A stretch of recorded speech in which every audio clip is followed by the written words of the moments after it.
Целенаправленная работа по созданию сборника началась в 1997 году, а сбор песен начался в 1992 году благодаря статье редактора районной газеты «Аждане» Александра Михайловича Кунаева. Цитата из рецензии доктора филологических наук Михаила Гавриловича Атаманова.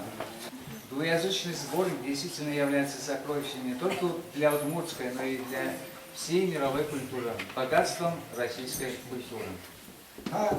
Книгамон осксо школ, так книга была фото.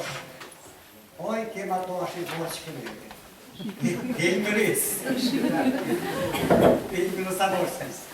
Действительно исторический момент. На протяжении очень многих лет с Леонидом мы работали вместе.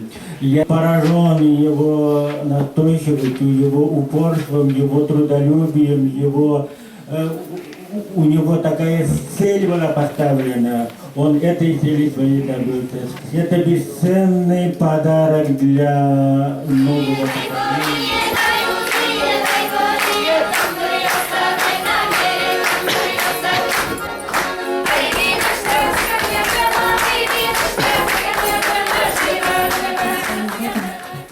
Он так любит свой народ, что создал такую великолепную книгу. И я восхищаюсь, удивляюсь и желаю творчества.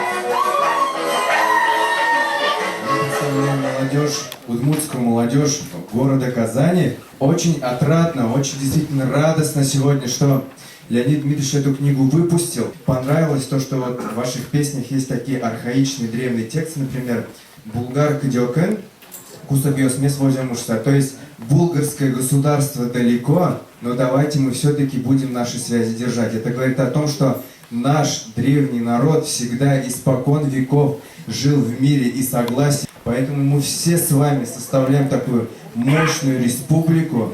И слава Богу, что наш народ не забывает свою культуру, не забывает свою песню.